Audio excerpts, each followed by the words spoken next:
sawit itu pohon yang sangat banyak mengonsumsi air. Karena saking banyaknya dia mengonsumsi air, itu efeknya ya panas. Karena kan Bang Ali ini punya banyak perjalanan ya. Dari di masa kecil sempat jadi ketua OSIS juga, sempat berkecimpung di banyak kegiatan sekolah, sempat juga ini kerja di ladang sawit. Kalau dibilang sempat enggak, mungkin sampai sekarang ya menjadi aktor teater. Tapi di samping itu juga Abang mencukupi hidup dengan cara mengantar paket ya, kurir saya. Mungkin kalau misalkan disimpulkan dalam satu kalimat, kira-kira hidup itu apa Bang? Sampai kapan kita mau mendengar omongan orang terus kan? Sementara nih benturan ada di mana-mana nih dalam kehidupan kita. Karena kemarin sempat ada yang viral juga 2 tambah 11 13 gitu Bang Ali. Itu gimana pandangan Bang Ali? Siapa itu ya? Welcome back to Next Young.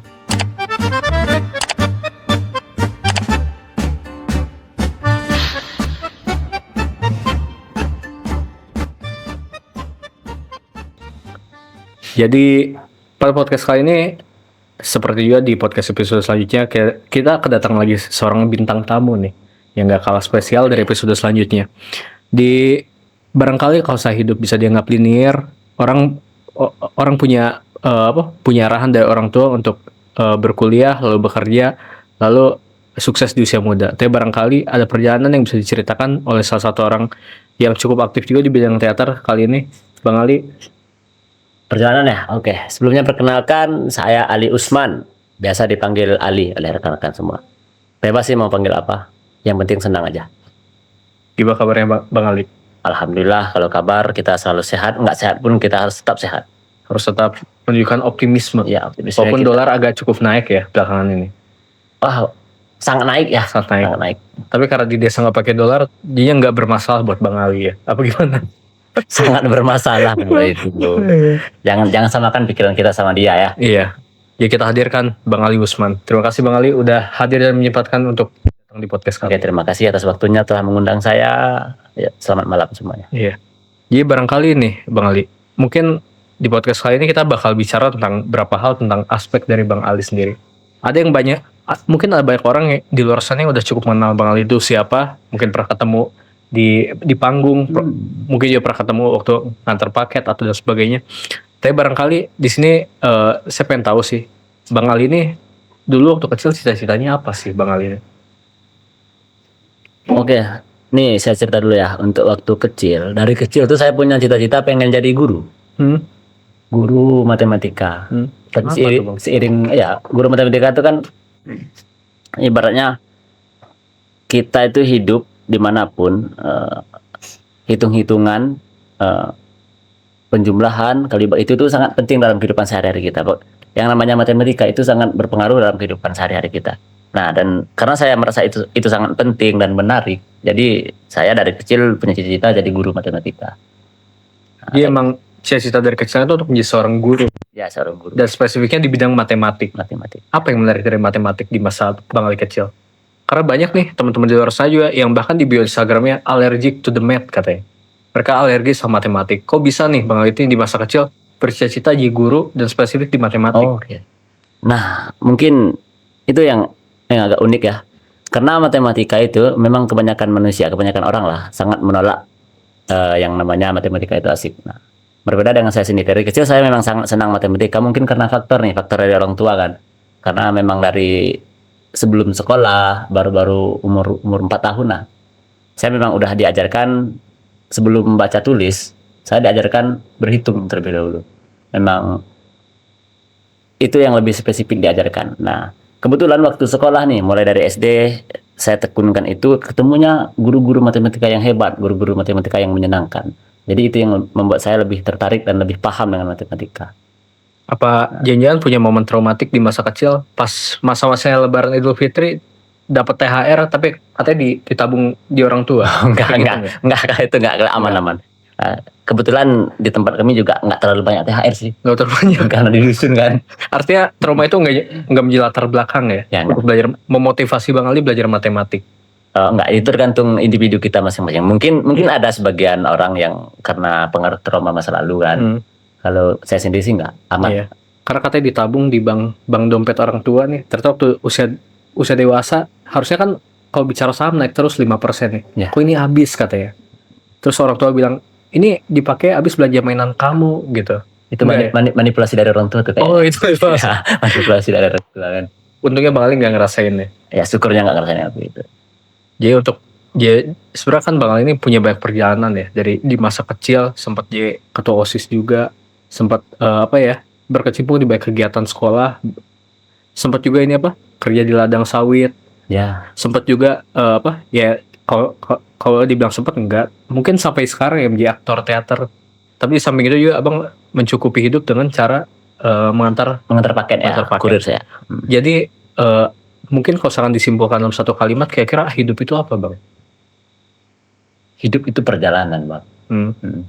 Perjalanan yang sangat sangat bisa memprihatinkan, bisa menyenangkan, tergantung cara kita menyikapi dan cara kita menjalani hidup tersebut, apakah dengan bangga, dengan senang, dengan hati-hati, atau bagaimanapun lah pribadi orang masing-masing kan.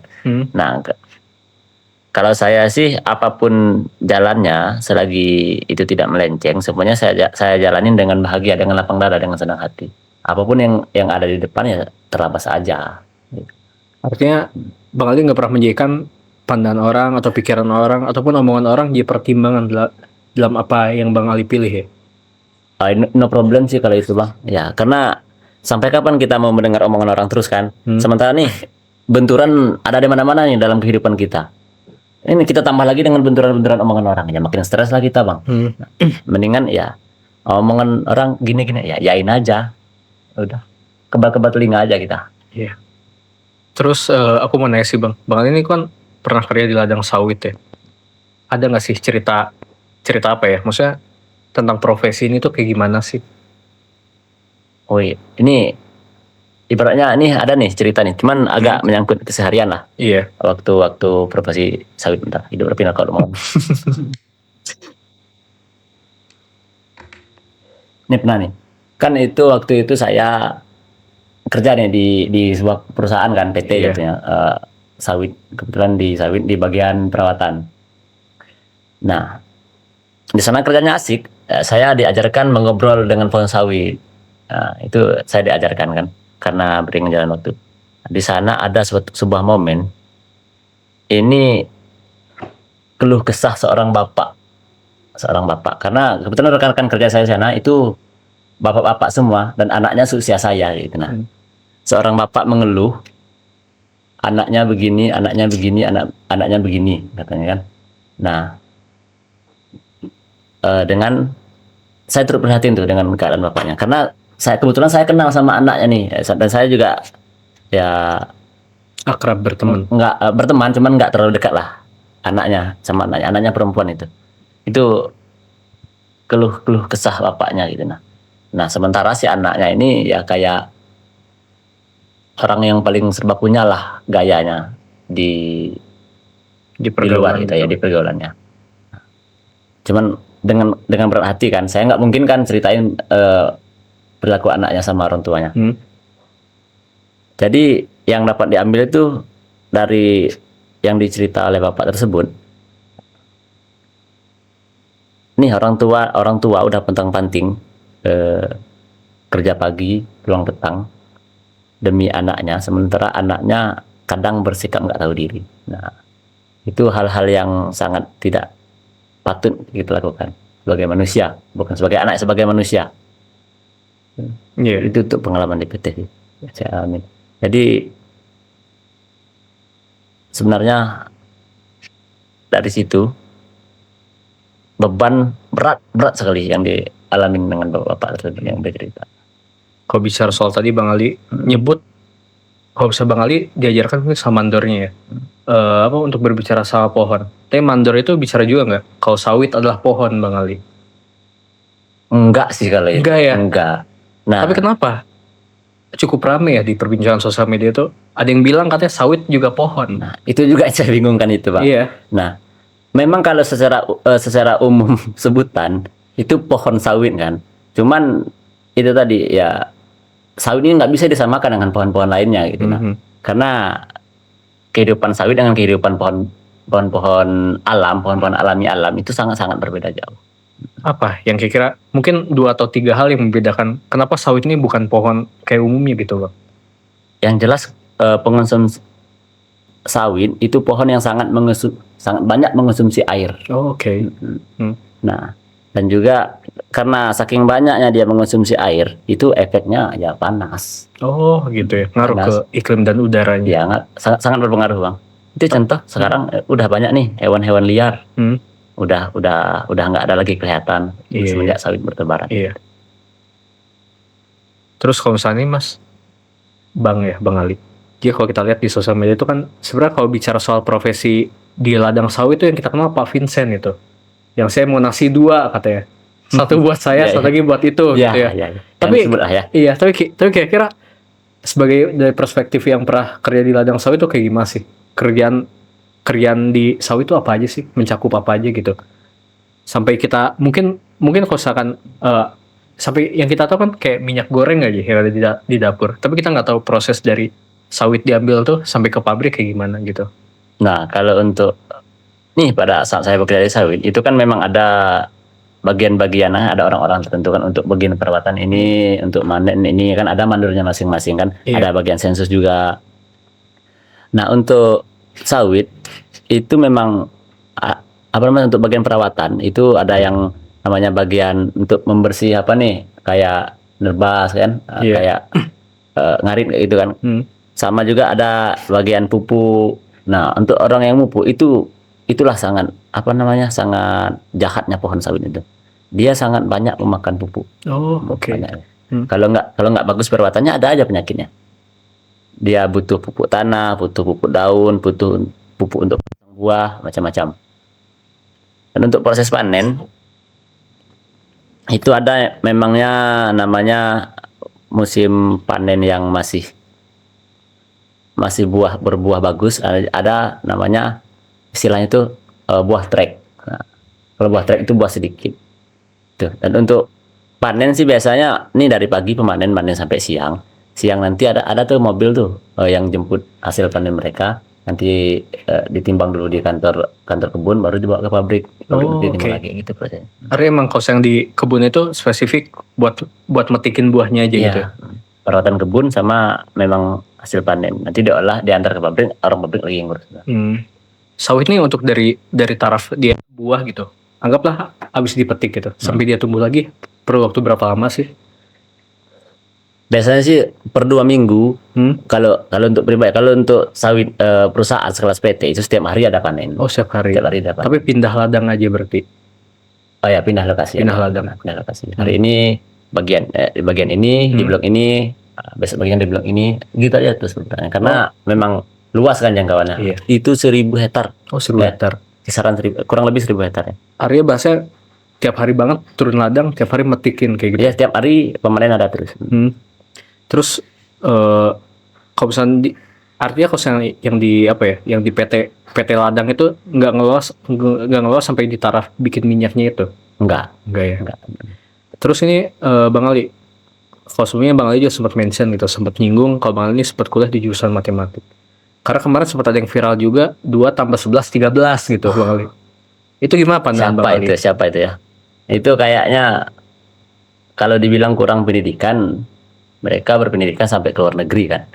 Cuman mungkin dia lagi ngejokes aja untuk menghibur masyarakatnya. Artinya itu masyarakatnya serius pada ya? panik yang bisa jadi serius, jadi serius. Cuman kita harus berhusnuzon aja. Bisa dia ngejok karena masyarakatnya pada panik kan, panik semua sekarang. Jadi dia ngejok biar masyarakatnya ketawa dan lucu gitu.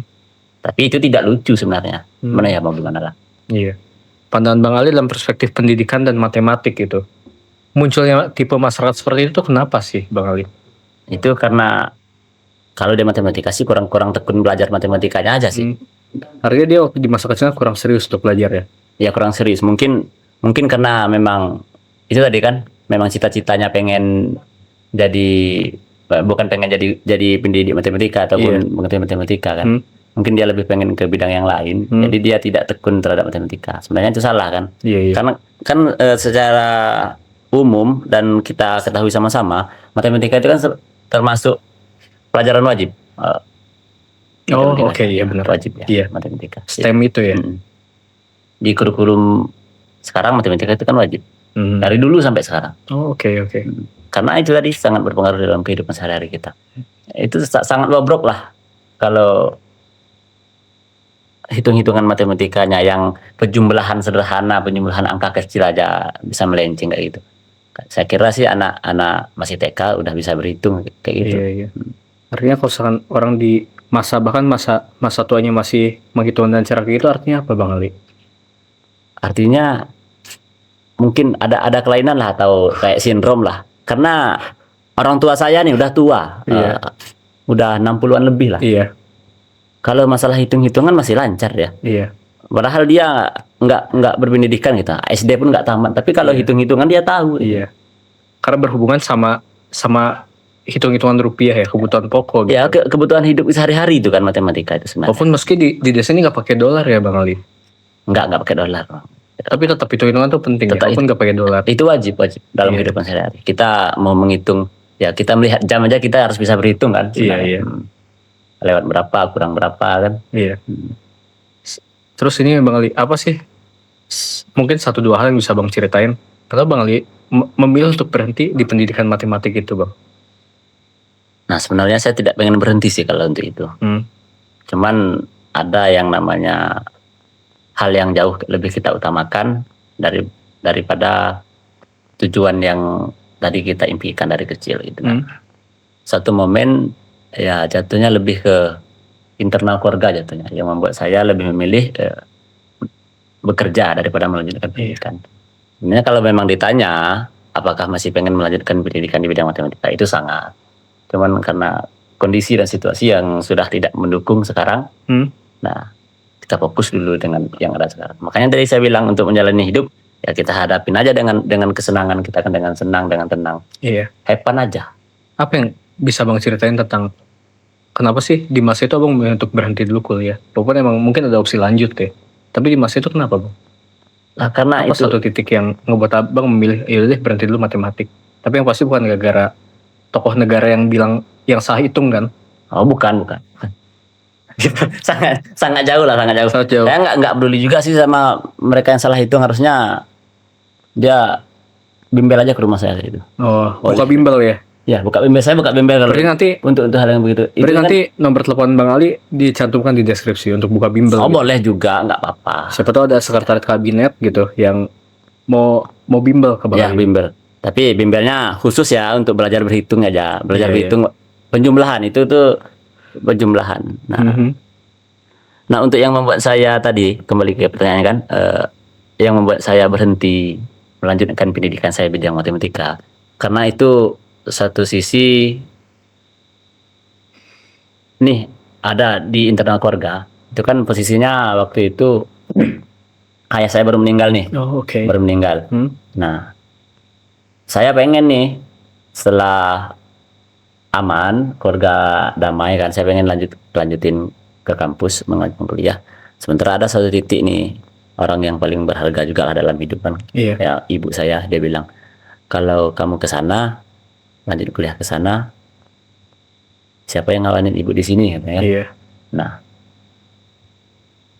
tanpa panjang pikir dengan omongan seperti itu ya hati saya tersentuh lah kan, karena ada ikatan batin yang sangat dalam antara kita sama ibu kita, sama orang tua kita. Jadi saya di sana saya langsung memutuskan, oh yaudah kalau begitu saya tetap di Bungo cari kerja aja. Jadi dan waktu itu saya masih ambil cuti kuliahnya kan, karena menata wajah nih berapa tahun ke depan baru bisa dilanjutkan lagi kan, ada rezeki. Cuman memang setelah seiring perjalanan waktu memang kemungkinannya sangat kecil. Nah, jadi saya tetap di Bungo, tetap di sini melanjutkan kerja berarti hari-hari sekarang untuk memenuhi kebutuhan hidup. Di samping itu saya tidak juga melupakan apa namanya kesenangan saya bidang matematika. Saya juga tetap masih ngulik lah, masih belajar lah tentang matematika, walaupun tidak seperti saat kuliah kan yang belajarnya ada jadwal itu enggak. Iya. Tapi saya masih ngulang lah beberapa hal. Kalau misalkan dalam skala prioritas nih, Bang Ali ngeliat matematika itu seberapa penting sih buat anak Indonesia untuk mempelajarinya? 1 sampai 10 gitu, skala prioritas. 10 Sangat berarti sangat penting ya. Karena kebutuhan hidup kita sehari-hari itu sangat berketergantungan yang dengan namanya perhitungan gitu. Iya. Yang namanya ya saling berkaitan dengan matematika. Bahkan dalam ajaran keagamaan pun ada kaitannya dengan matematika, memang tentang hitung. Terutama dalam menghitung kenaikan harga dolar ya, Bang. Ya, kenaikan harga dolar, apa efeknya, itu penting. Kita harus bisa memperhitungkan dan mempertimbangkan hal-hal tersebut. Itulah gunanya kita belajar itu. Ya. Oke. Lalu berjalan seringnya waktu, Bang Ali ini kembali nih ke Kabupaten Bungo. Lalu apa yang dilakukan Bang Ali? Nah, kembali ke Kabupaten Bungo. Setelah itu saya mulai cari kerja. Kebetulan dapat kerja, alhamdulillah. Nah, dan ngobrol nih sama teman-teman yang ada di Kabupaten Bungo kan, ngobrol. Akhirnya ketemulah kawan yang sejalan ngobrol. Iya. Nah, kami membentuk sebuah komunitas. Iya.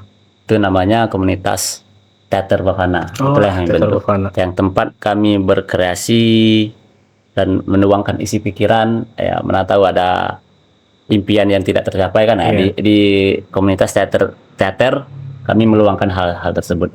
Dan juga belajar berpikir kritis juga di sana. Buat teman-teman yang tahu Teater Bavana, tulis di kolom komentar. Oke, kalau yang nggak tahu, Teater Bavana satu-satunya teater yang ada di Kabupaten Bungo. Untuk PH-nya ada di Perumnas, lewat man 1 dikit. Boleh berkunjung. Kalau tahu tertarik, luangkan waktunya. Oke. Jadi Bang Ali ini berarti kerja dulu baru ngegarap teater ini. Apa gimana? Kebetulan waktu itu kan memang ya kalau kita nih kuliah udah enggak nih. Kalau kita rebahan aja di rumah kan nggak ada gunanya hidup kan. Iya. Saya cari kerja dulu sembari saya bekerja, ketemu rekan-rekan yang bisa diajak ngobrol yang satu pemikiran lah kan. Makanya lah kebesit lah nih dengan obrolan malam pemuda-pemuda lah kan, obrolan malam kebesit lah membangun sebuah komunitas teater. Nah, akhirnya saya berkegiatan di komunitas dan juga sambil bekerja. Kalau dari lewat panjangnya perjalanan Bang Ali nih dalam hidup, kalau misalkan saat ini nih, hari ini, kira-kira Bang Ali ini, kalau anggaplah dalam pentas teater, ini ada di fase yang mana sih Bang? Gimana ya menjelaskannya kalau yang begitu? Yang jelas untuk sekarang, ini kalau di teater, saya di fase sebagai aktor untuk kehidupan diri saya sendiri. Nah, kebetulan saya juga seorang aktor di teater kan. Iya. Nah, saya juga diajarkan di sini, kami belajar jadi aktor itu bukan hanya di panggung, tapi dalam kehidupan sehari-hari kita harus juga jadi aktor terbaik untuk diri kita sendiri. Artinya kok anggaplah misalkan dari prolog, terus nanti ada di pementasan, terus di tengah, di klimaks atau anti klimaks, terus habisnya ada epilog gitu. Kira-kira Bang Ali ini ada di fase yang mana sekarang? Kalau untuk sekarang nih jatuhnya masih awal lah, baru awal mulai pementasan. Baru pementasan. Baru awal. Masih ada perjalanan panjang. Masih sangat panjang dalam panggung kehidupan ini. Sangat panjang. Nah, itu tadi tuh untuk teman-teman yang ingin melakukan perjalanan panjang nih, boleh nih kita melakukannya sama-sama di Teater Bavana kan. Mana tadi tempat lain kalian belum terrealisasi impiannya, kreativitasnya, kita boleh kerjasama. Oke. Buat yang pengen tahu Teater Bavana, kontak langsungnya kemana Bang Ali? Boleh ke Instagram Teater Bavana langsung, atau boleh ke kontak saya juga, nanti ditulis di kolom di deskripsi, boleh juga. Oke. Jadi Bang Ali, kalau misalkan, ini juga sih cukup menarik sebenarnya. Kalau misalkan Bang Ali ini kan sebenarnya punya profesi sebagai kurir paket juga, bukan kurir yang lain kan ya Bang? Kurir paket berarti ya. Kalau misalkan, ya artinya ada, kalau saya dengar pentas terakhir itu penonton sampai 200-an. Artinya ada cukup banyak warga yang menyaksikan Abang di atas panggung gitu. Tapi di sisi lain mungkin ketemu juga pas Abang antar paket. Ada cerita lucu nggak sih di situ? Cerita lucu sih, entah itu gimana ya bilangnya? Itu entah cerita lucu atau cemoohan sih dari masyarakat kayak gitu. Karena ini pernah satu sisi ini setelah manggung nih kan.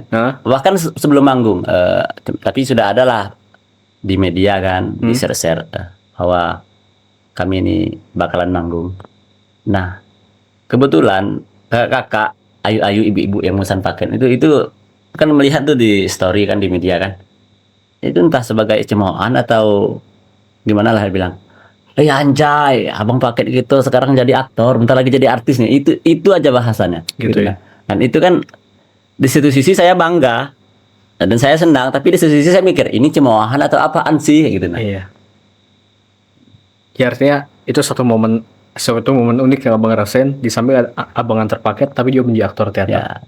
Dan juga di sana juga saya melihat respon masyarakat, ada yang merespon baik dan juga ada yang bertanya-tanya dan juga ada yang itu tadi saya bilang kreativitas masyarakat yang terpendam selama ini setelah melihat adanya penampilan teater yang kami lakukan, mereka merespon dengan baik.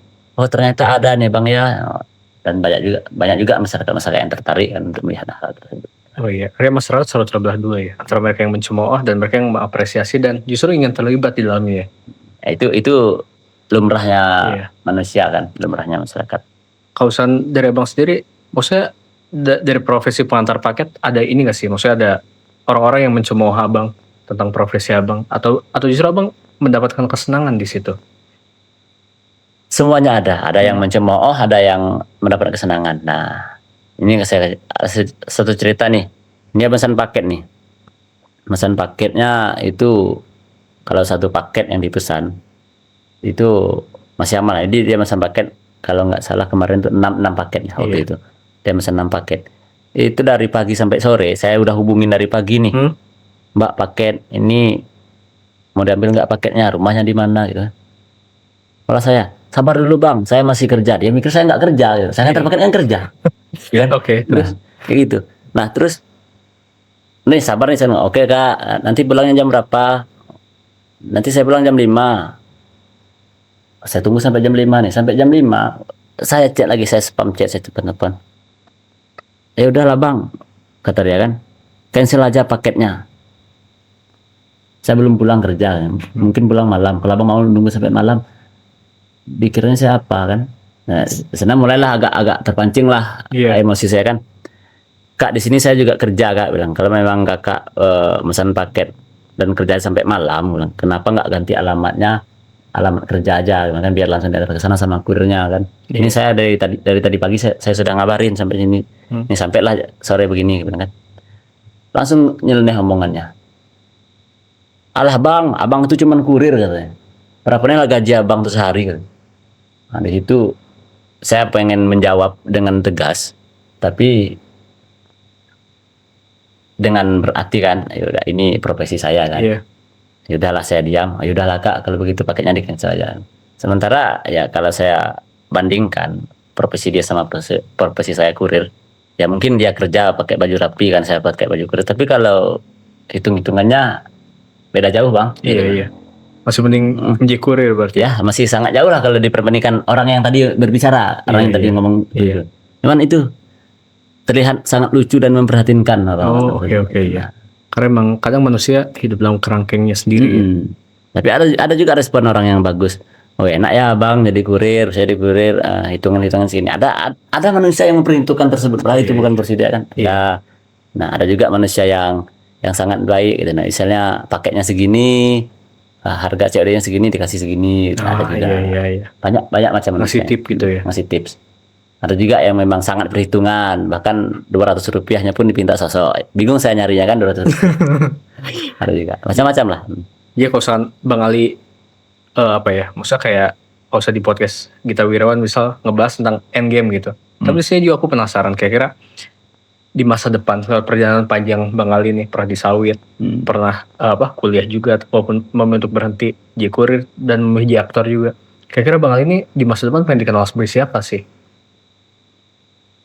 Ya pengen dikenal sebagai diri saya sendiri sih sebenarnya. Kalau untuk begitu, saya nggak terlalu berambisi pengen dikenal masyarakat sebagai tokoh-tokoh besar enggak. Yang jelas selagi saya hidup dengan senang, dengan tenang, ya saya jalanin. Mau manusia yang lain mau kenal mau enggak ya itu kembali kepada mereka sendiri kan.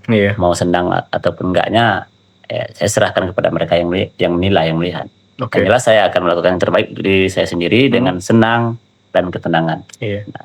Atau ini pertanyaan aku tambahin. Saat Bang Ali meninggal gitu, pengen dikenal sebagai sosok yang kayak gimana Bang Ali ini? Nah kalau untuk sampai ke meninggal nih bang, itu saya lebih nggak peduli itu bang, sama mau mau dikenang sebagai misalnya nih, dikenang sebagai orang pahlawan ini, aku enggak peduli, lebih enggak peduli kalau itu. Karena kita posisinya udah meninggal, ya ngapain? Karena secara tidak langsung aja lah kan. Ini mungkin yang sangat mengenang kita di saat meninggal itu mungkin orang-orang terdekat kita kayak ayah dan ibu kan. Begitupun kita kan, ya anak dan orang tua. Kalau orang-orang lain, masyarakat lain, mana peduli dia bang. Udah meninggal ya udah, palingan meninggal kita hari ini, datang dia ke rumah, pulang dia lupa. Ngapain kita mikirin kita mau jadi apa? Oh iya bang, nggak memutuskan untuk ambil pusing terkait apa yang akan terjadi dan apa yang nanti berakhir sebagai apa Ya gitu. enggak, yang jelas ya kalau punya impian ya jalanin hal-hal yang baik menuju pencapaian, menuju impiannya, itu aja. Kalau untuk omongan kiri kanan ya udah bodoh amat lah, mana yang baik kita ambil, mana yang buruk ya abaikan saja. Kalau misalnya ini Bang Ali, mungkin pesan-pesan buat warga, terutama anak muda sih Gen Z yang seluruh Indonesia, kira-kira apa pesan Bang Ali? Pesan untuk anak muda ya, karena saya sendiri masih muda juga ya. Mungkin pesannya agak sepele lah bagi kalian. Cuman begini, kita sebagai generasi muda sekarang ini, kita harus berpikir kritis dan juga gimana caranya apapun kegiatan kita, apapun kelebihan kita, keunggulan kita, hobi kita harus kejar dengan baik dan jangan sampai mau ditekan dengan kebijakan-kebijakan yang tidak bagus kan, ataupun omongan-omongan kiri kanan yang meremehkan hal tersebut. Jalanin aja kehidupan dengan senang, dengan tenang, fokus aja ke depan. Mungkin itu ya. Terima kasih Bang Ali untuk kesempatannya. Terima kasih juga untuk pesan-pesannya di teman-teman muda Gen Z se-Indonesia. Terima kasih. Ya, mohon maaf ya jika ada ucapan saya yang agak nyeleneh lah dari awal sampai akhir kan, dan juga untuk para orang-orang yang kurang suka, ya mohon maaf nih sebelumnya. Tapi kalau memang nggak suka ya nggak apa-apa, biasa aja. Sebagai penutup, terima kasih untuk semuanya. Terima kasih buat Bang Ali. Sampai jumpa dan saksikan lagi. Apa namanya? The Next Young. The Next Young ya, oke. Sampai jumpa. Selamat malam.